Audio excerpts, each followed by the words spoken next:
Welcome back to Leeds Lately. Today's video is going to be another match reaction, this time to Leeds United drawing 0-0 with scum Manchester United at Elland Road. Comes for Pablo Hernandez, and Pablo Hernandez scores a goal for Leeds United! Oh!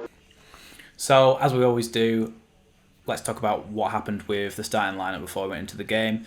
Rafinha's still out, presumably from that Fernandinho challenge with a thigh injury.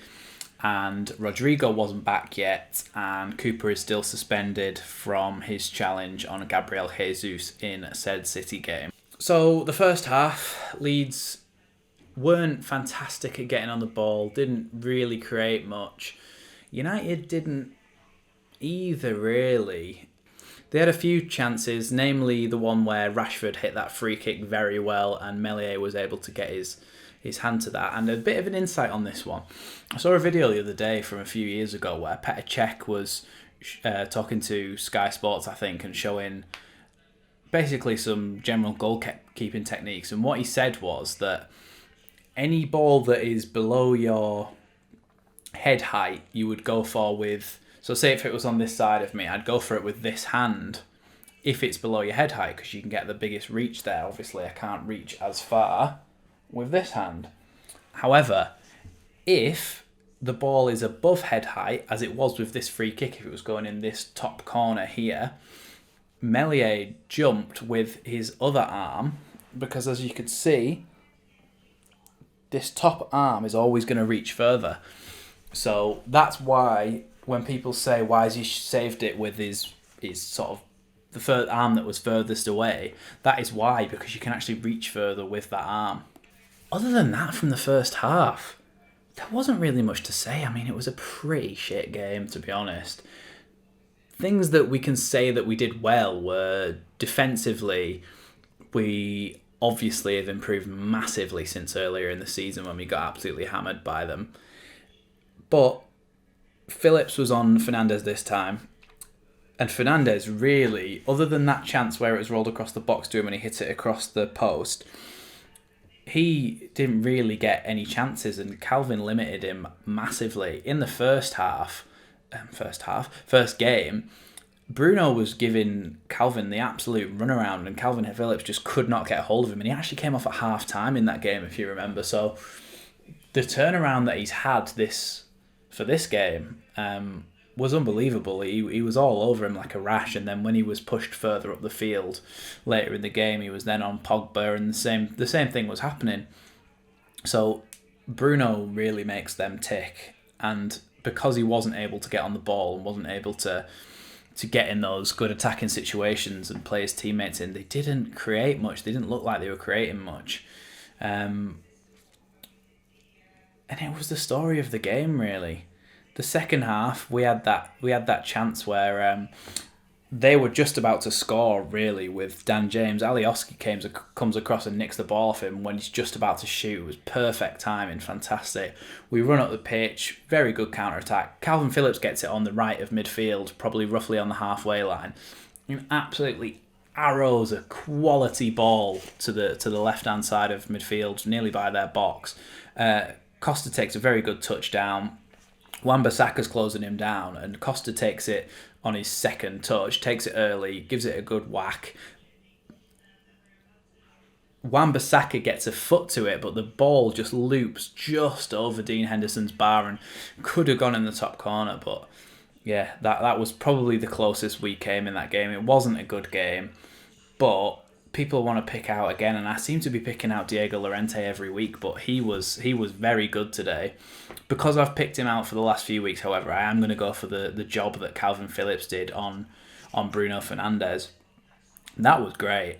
The way, like I said, that he just stuck to him and he just would not let him out of his sight. He wasn't able to create anything, and therefore they just didn't really tick. Greenwood tried to get on the ball and tried to have a shot early like he likes to do as much as possible, but he couldn't really get anything clear-cut in the box. It was all sort of outside the box, a lot of blocks. There was one point where they had the ball on the right-hand side and they tried to do a low cross into the box, and there was one 2, 3, 4 Leeds players all in a row lining up to block that cross. The first one blocked it, but the intention was there. That ball does not come into this box. So, another point from this month is fantastic. If you'd have offered me at the start of this month, let's say that Sheffield United are included, if you'd have offered me 8 points from Sheffield United, City, Liverpool, and Manchester United, I'd have bitten your hand off. It's been a great month for us, and we've really shown how we've improved since the start of the season. People were going on about us rather a lot at the start of the season, saying that we weren't good enough defensively, but we were unbalanced, we were unorganised because we weren't used to playing together. We had a lot of different centre-back partnerships coming in, but now we've started to solidify Llorente at that right centre-back partnership, that right centre-back position. When Cooper plays there, he knows what he's got. When Strout plays there, he knows what he's got. And when Koch comes back in, he knows how to play in this system more now as well. So it's just taken a little bit of time for Llorente and Koch to bed in. But now they have, I think they'll be fantastic for us, really.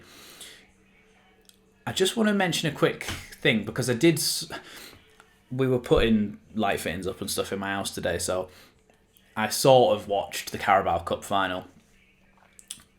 I just think, even though it's now Ryan Mason, and I get that he's not had any time to do anything with the squad, he's an inexperienced coach or anything, that's fine. But why, with the players that Tottenham have, and they have some really world-class players, they have one of the best strikers in the world in Harry Kane.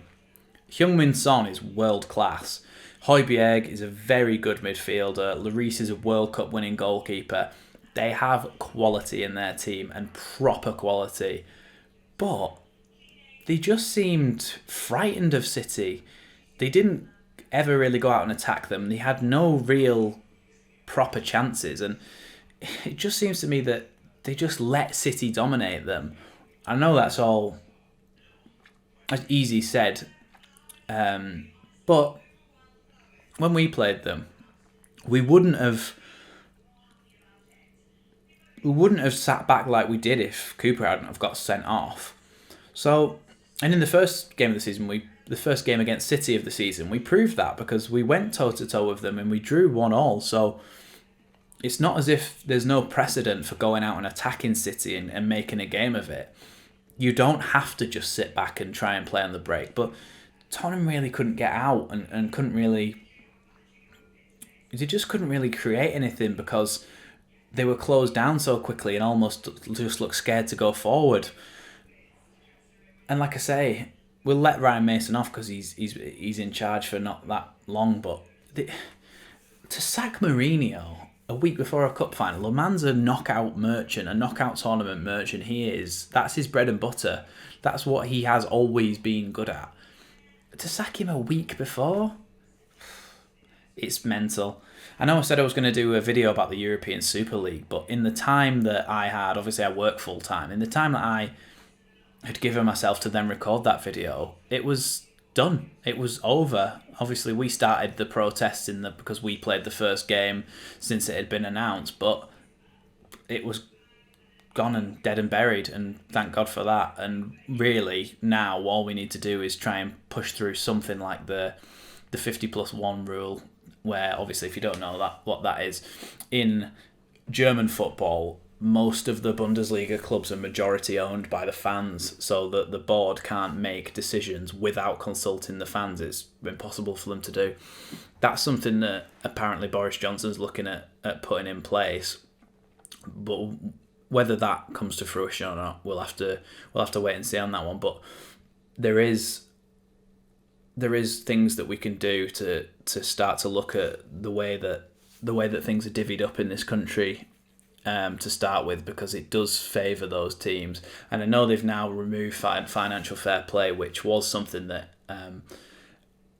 gave those teams a massive advantage as well, because if like a Burnley had a massive cash injection, they couldn't spend it all on transfers at once, because they had to make the same turnover as how much they're spending for whatever, and they're quite a small club, so they wouldn't have done that. But Angus Kinnear in his programme notes for this United game was basically saying that these top six are scared of any other clubs coming into their party.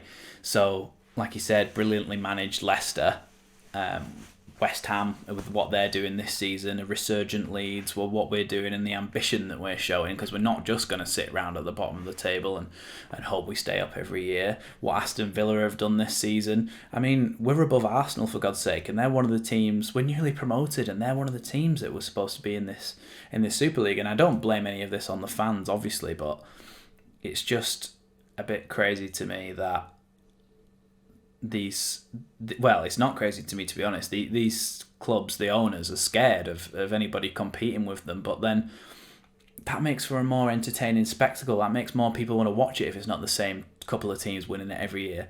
Imagine the Premier League, if there's 10 teams that have the potential to win the league every year. There's usually about 2 or 3 that you peg at the start of the season to say, okay, because this season it was City and Liverpool, you thought, oh, well, it'll be them two again. Imagine if you could say that of the top 10. I can't see who wins it this season. I cannot see it. It'd make for such a more entertaining league, and it just improve the game as a whole, I think, if we were allowed to have other clubs break into this top 6. Well, break the top 6. There shouldn't be a top 6 or the big 6, because they're not top 6, are they? Spurs and Arsenal aren't, for certain. So yeah, that's sort of my thoughts roughly on what can happen after this terrible proposal. But like I say, I was a bit late on the fact that it never lasted long enough for me to do a video about it. But yeah, that's going to be it for this one.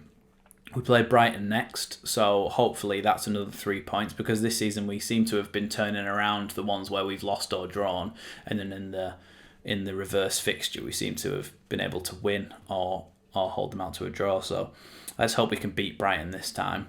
And yeah, and then after that I think it's Spurs, so we'll see if we can do the same there, where they outclassed us earlier in the season. But yeah, thanks for watching, and I will see you next time.